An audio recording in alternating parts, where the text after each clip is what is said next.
Le bruit de pas sur le parquet, l'odeur du café qui se prépare, cette lumière particulière qui traverse le salon. Il existe 1000 façons de se sentir bien chez soi. Je suis Aurore et dans Home Beauty, conversation sur nos intérieurs, nous allons explorer ensemble ce qui transforme 4 murs en véritable refuge. Aujourd'hui, je suis chez Sarah Delaval, dans son appartement à Paris. Sarah est co-dirigeante de Pousse, une agence spécialisée dans la végétalisation des espaces. Chez elle, les plantes sont littéralement partout. Son balcon, une petite jungle. Alors, comment le végétal transforme-t-il vraiment un intérieur ? Et par où commencer quand on n'a pas la main verte ? C'est ce qu'on va voir tout de suite. Bonjour Sarah.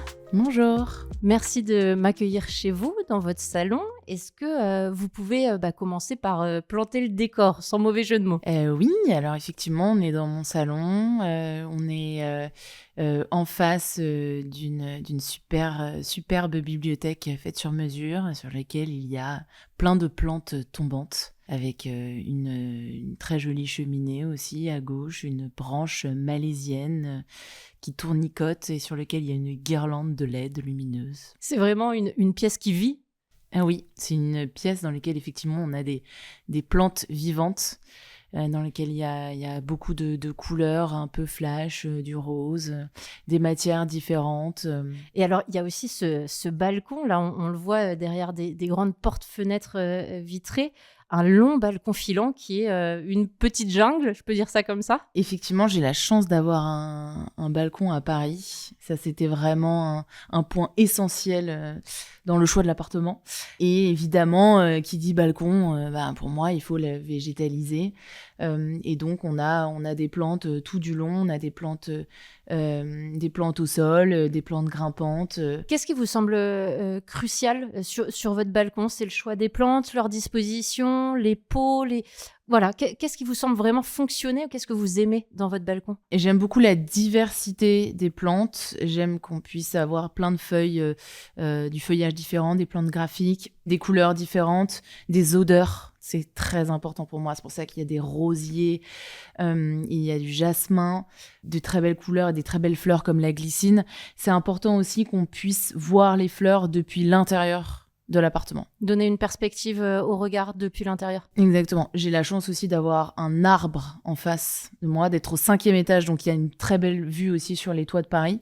Mais voilà, d'avoir la sensation d'être dans un mood jungle, comme vous l'avez dit tout à l'heure. Cet amour pour les plantes, il remonte à loin ? Je pense que je n'en avais pas conscience, en tout cas quand j'étais petite. C'est vraiment quelque chose que j'ai développé avec le temps, bien que depuis que je joue au Playmobil ou aux Sims, j'ai toujours eu à cœur d'aménager des espaces extérieurs ou de créer des îles avec des palmiers pour mes Playmobil.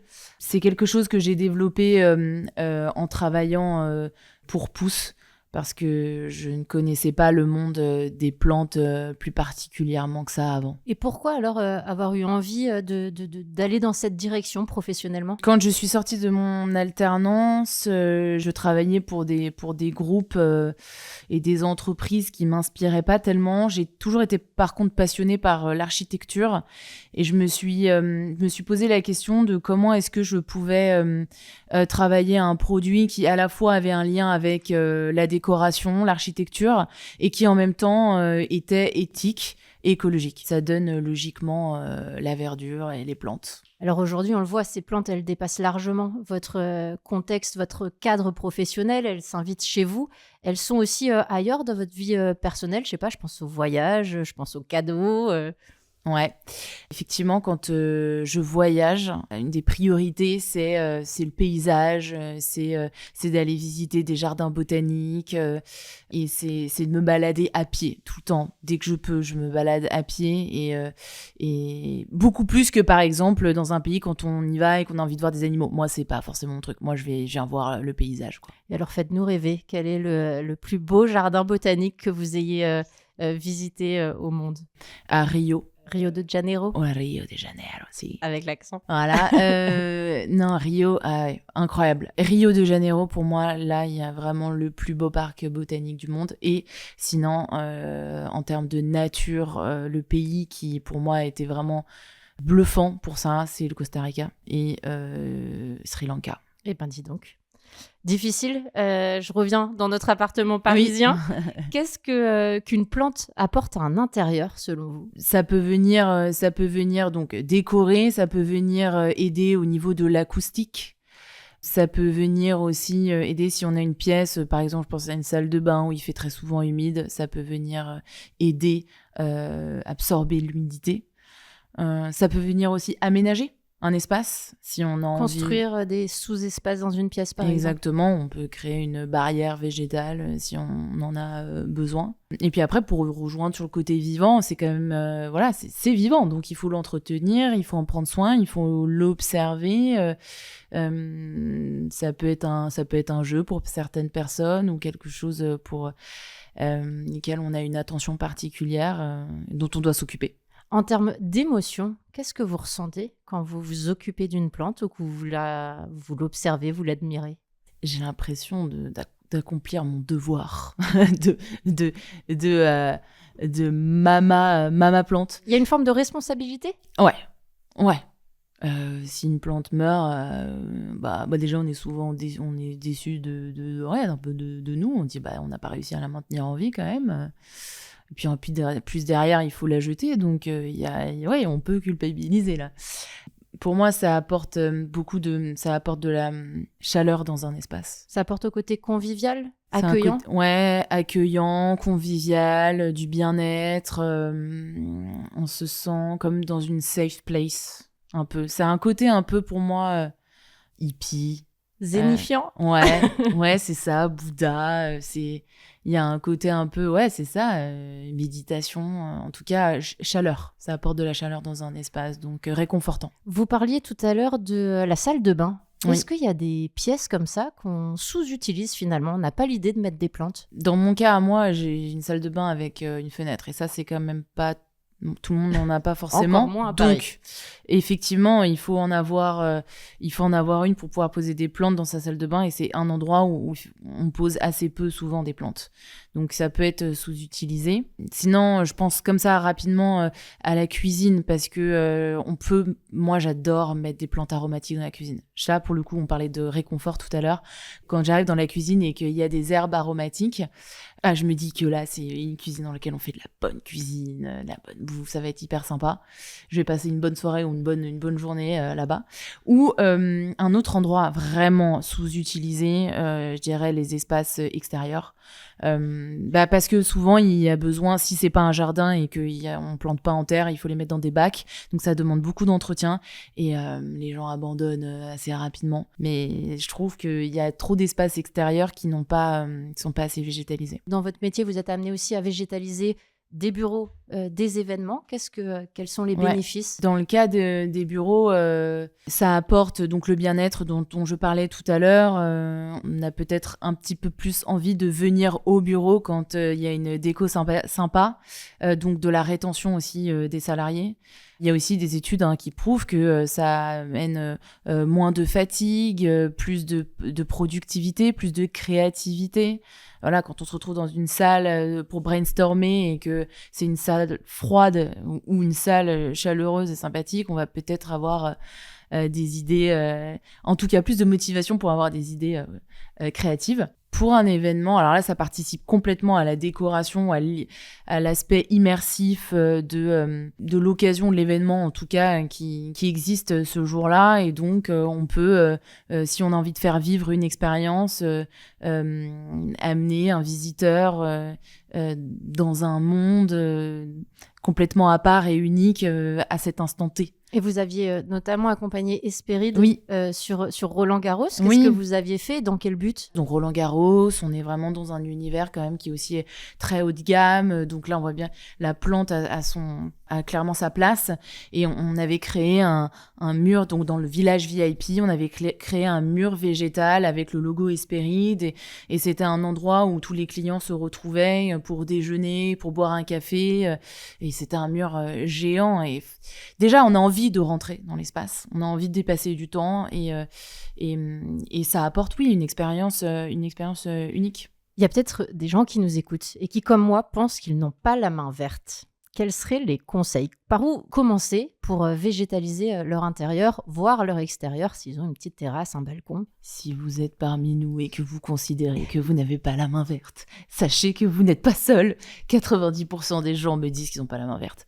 Donc, Ouf, je me sens soulagée. Mais je pense que c'est un mythe. Simplement, une fois, ils ont tué, ou 2 fois, ils ont tué une plante, mais parce que pour la simple et bonne raison, déjà, que le choix de la plante n'était sûrement pas le bon, ou alors parce il y a des espèces de fausses histoires qui sont racontées. On achète un cactus parce qu'on n'a pas la main verte, on n'a pas envie de l'arroser, et donc du coup, on achète son cactus, on l'arrose jamais. Mais ça n'existe pas. Je veux dire, à un moment donné, il faut quand même arroser un minimum sa plante. Donc déjà, si je comprends bien choisir sa plante. Voilà, déjà, dans un premier temps, c'est bien choisir sa plante. Et choisir sa plante, ça veut dire principalement choisir des plantes qui font partie déjà de notre écosystème naturel. Voilà, si je suis en Île-de-France, je vais prendre des plantes plutôt du nord de la France. Si je suis dans le sud, je peux aller sur des plantes un peu plus tropicales. Puis ensuite, il y a être à l'écoute. Tout à l'heure, vous avez parlé d'écoute. Observer, regarder sa plante. Il y a des signaux. Si la feuille est jaune, elle a souvent trop d'arrosage. Si elle est humide, elle devient noire sur le bord des feuilles, c'est trop d'arrosage. Si par contre la feuille est croustillante, elle devient marron, ou alors les taches sont marrons aussi, ça veut dire qu'elle n'a pas assez d'eau. Donc là, pareil, il faut lui rajouter un verre d'eau. Et c'est pas non plus l'inonder. Et toujours faire les choses partiellement, pas trop rapidement. Donc, observer, bien choisir sa plante et où est-ce qu'on va la poser. Quand on est au 5e étage, sur un rooftop, dans une terrasse, plein vent, plein soleil, on met pas la même plante que si on est au rez-de-chaussée, au 1er étage, en intérieur. Et alors, est-ce que vous auriez comme ça 2 ou 3 plantes qui vous semblent être quand même un peu les plus faciles d'entretien, si je dois le formuler comme ça? C'est vrai qu'il y a toute une gamme de plantes qui s'appellent, des espèces de plantes qui s'appellent les philodendrons. Et les philodendrons, ça peut être... Il y a plein de styles de plantes à l'intérieur, mais la plus connue, c'est le monstera. Mais après, il y a des philodendrons qui sont retombants avec des feuilles, là, comme on peut voir un peu dans la bibliothèque, en forme de cœur. Il y a les feuilles à trous, etc. Mais là, sur ces espaces-là, on a peut-être une dizaine de plantes différentes. Ce sont des plantes très simples d'entretien. Et après, sinon, il y a les classiques Sansevieria, Zamioculcas, Aspidistra. Ouais, ça, c'est des plantes, franchement, si vous les tuez, appelez-moi. Voilà, appelez-moi, à noter. Voilà. À noter. Et le petit conseil déco, peut-être que peu de gens connaissent quand ils disposent leurs plantes chez eux. C'est vrai que nous, on aime bien dire qu'on veut pas, quand on vient décorer un espace, on n'a pas envie de poser une plante dans chaque coin de la pièce et on s'en va. On aime bien créer un cocon végétal, un petit îlot végétal, et donc on va proposer... un peu comme les Japonais le font dans les jardins japonais avec les pierres, on va proposer déjà une asymétrie. Donc, par exemple, on va pas poser 2 plantes, on va en poser 3, et avec une grande, une moyenne, une petite, et on va les mettre à côté avec un pot différent. J'aime bien les mix and match de pots. Il peut y avoir un pot terracotta qui va avec un pot panier et une autre plante sur un petit tabouret, par exemple. Et on vient jouer un peu avec les hauteurs, avec les matières de pots différentes. Et là, pareil aussi, voilà, on a posé 3 plantes ensemble, et c'est pas forcément les 3 mêmes plantes, elles ont 3 feuilles graphiquement différentes. Alors, on va adapter un petit peu notre question rituelle de fin d'épisode. Est-ce que vous pourriez nous dire quelle est votre plante préférée? Ici, une vraie plante, pas une espèce. Je pense que le Ficus lyrata, bon alors là, celui que j'ai chez moi, il n'est pas suffisamment grand à mon goût. Il se trouve où déjà, pour qu'on visualise? Il est à droite du canapé. D'accord. Et c'est une plante déjà qui a un tronc, comparé à énormément de plantes qui ont plutôt, on va dire, qui sont sur tige, quoi. C'est une plante qui a un tronc et qui ensuite a des ramifications et des feuilles qui peuvent vraiment aller un peu dans tous les sens, qui peuvent complètement asymétriques, là, pour le coup. Et elle va où bon lui semble, et alors elle est très capricieuse. Alors ça, pour le coup, c'est vraiment pas la plante qu'on recommande si on a envie de démarrer une culture de plantes, mais c'est une belle plante parce qu'elle a un beau port, elle a un tronc, elle a des belles ramifications, des grosses feuilles, et on peut avoir des très très très belles plantes qui font 2,50 m, et c'est vraiment une pièce majestueuse. Alors là, elle fait pas encore 2,50 m, mais elle a l'air en pleine forme. Non, oui, mais justement, là, elle ressort d'une période un peu compliquée. Dès que ça y est, ça repart un peu au printemps, elle repère des feuilles. Il faut lui remettre un petit coup d'engrais naturel, je précise. Elle peut être encore plus belle que ce qu'elle est aujourd'hui. D'accord, c'est ce qu'on lui souhaite. Oui. Merci beaucoup, Sarah, pour cette belle bouffée d'oxygène. Merci à vous. Et qu'en est-il chez vous ? Est-ce qu'il y a une pièce, un balcon, un coin de fenêtre qui attend encore sa plante ? Sarah nous l'a montré, on n'a pas besoin d'avoir la main verte, on a juste besoin de commencer. Je suis Aurore, vous écoutez Home Beauty, conversation sur nos intérieurs. Si cet épisode vous a plu, n'hésitez pas à le partager et à en parler autour de vous. À bientôt.